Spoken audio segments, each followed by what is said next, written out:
Okay, and trying to wrap up the big items in a short, brief manner. From moving in 2019 from California to Washington State in October/November.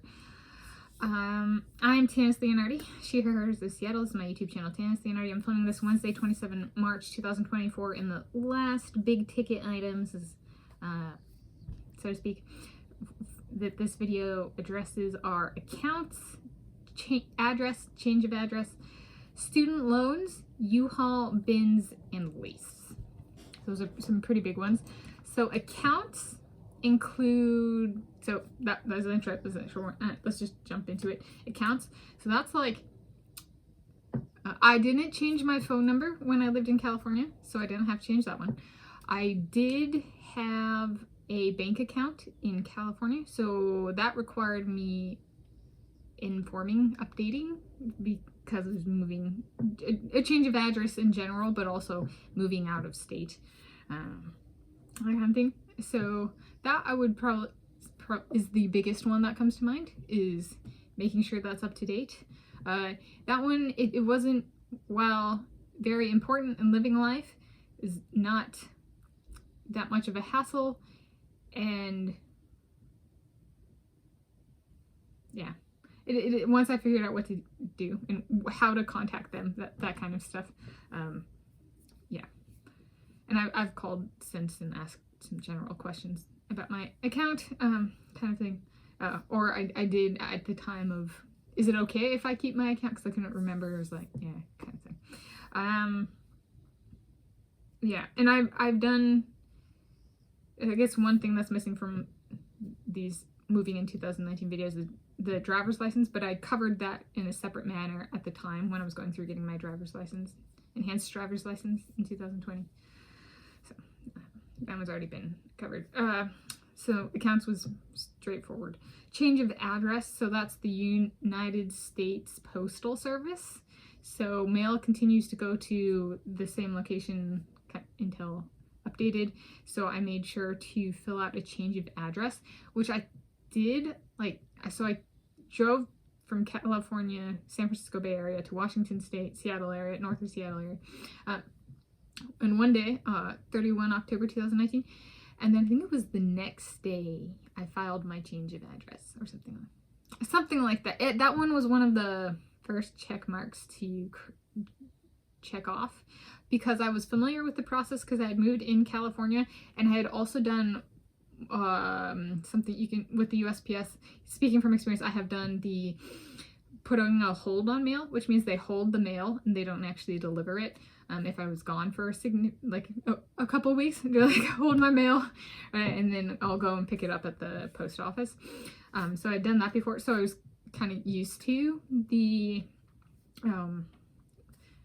USPS online kind of thing through different services offered, in addition to actually mailing items. So that one was straightforward and got done early. Student loans, so that's actually a huge one for my moving story, because I was a graduate student at the University of California, Berkeley, and I quit being a student, and student loans are in a grace period, so to speak, so long as one is in school, and then there's a 6-month grace period after that. So I am in the repayment period. Yes. So it was I started attending university back in, what was it, 2008, and then in 2019 I finally left the education system. So that's, that was over a decade later. Here come the student loans. I didn't accrue student loans 2008, 2009, 2010 when I was at Shoreline Community College. It started with the University of Washington for me personally.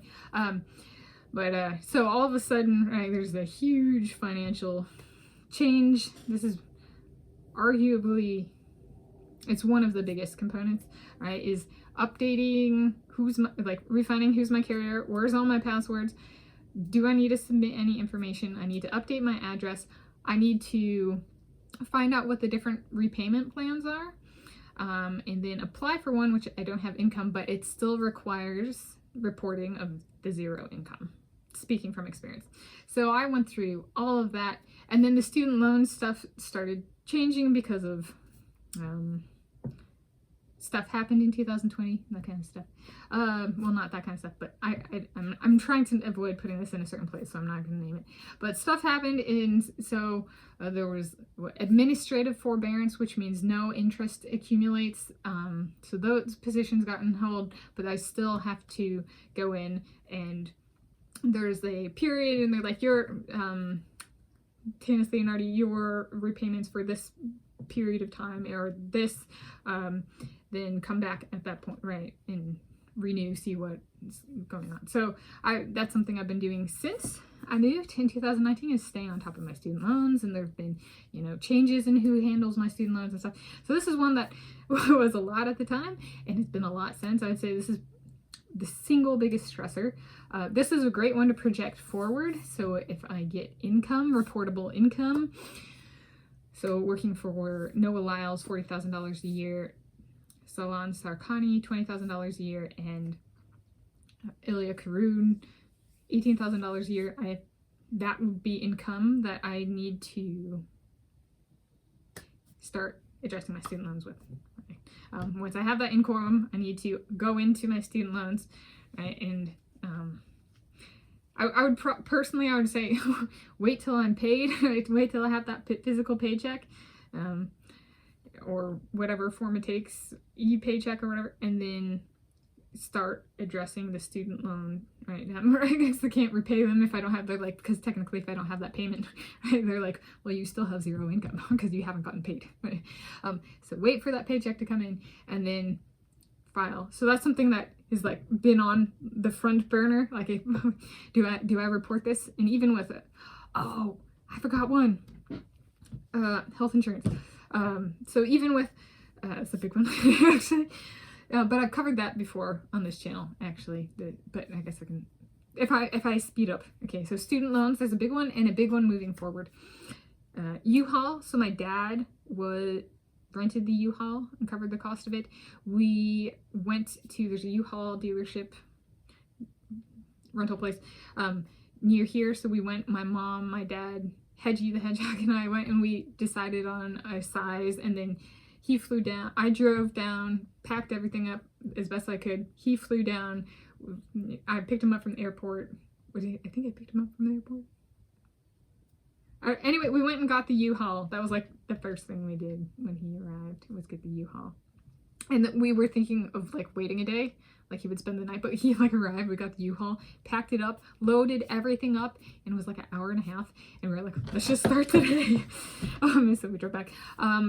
Another aspect of that was bins. So I did bins instead of boxes because I had already had a few things in boxes, and the boxes started to tear. And so like I had been using them for storage, and I was like, I have no idea where these are going or how long they're going to be there, so I'm going to go with bins because the boxes fall apart, speaking from experience.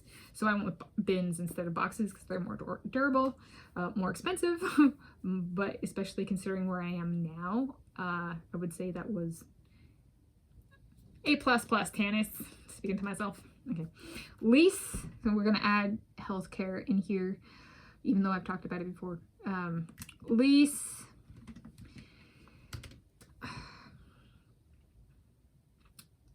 communicating with the people, the tenants and the landlords, so I did both, and then so that they could find somebody, and being ready to pay for additional months as needed until they found somebody to bring on. And they found somebody to bring on, so I left in October, and they found somebody to bring on in December, because I had paid for November already. And so they found somebody to bring on in December, so then the lease was first month, last month, security deposit. So I got part of my security deposit back.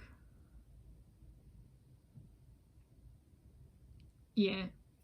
Like when we signed up for the contract, it was like first month, last month, the security deposit or something like that. So I did actually get some money back, but they, the people who, the other tenants found somebody. But that required me contacting the other tenants and the landlords, right, to get myself off the lease, because it was a year-long lease that ended in, I think it was July. So it was terminating the lease early, right? It was a year-long lease, not a monthly lease. So yeah. And then up last, healthcare. So that was, I didn't actually update the healthcare through the university whatsoever. That was one I didn't really use. The medical professional I was seeing was a private off campus. And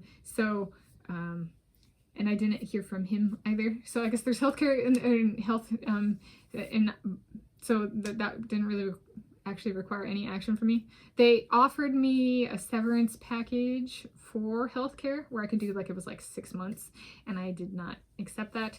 And then in 2021, I signed up for Medicaid here. So it was not, I didn't, and it was for teeth. My teeth were the big problem. And I do have a like primary care physician and stuff, but I've been, when I go to the dentist, I've been weighed.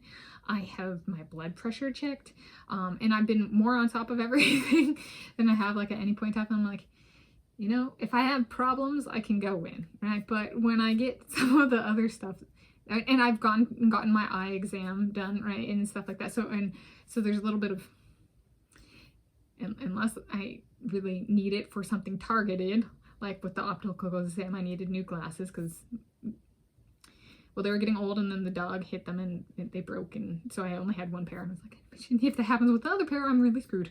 So right, so yeah, and then and then teeth. So yeah, I have used my health insurance, but yeah, that one was more of a, it just came with quitting, right?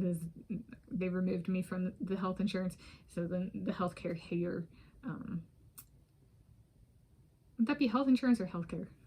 Well, I have made it so it's both. I didn't sign up for health insurance and then not use it for 2 years. So it's healthcare. Because I've actually used the health insurance. Otherwise it would just be health insurance. So healthcare. So there we go. So that one was not much on that side, but then signing up for it and then scheduling the appointments as, it's 100% me. It's not my employer telling me I should go do something, or getting a reminder email from my employer. Has been 100% self-initiated. So Medicaid. So moving in 2019, that covers accounts, address, student loans, U-Haul, bins, lease, and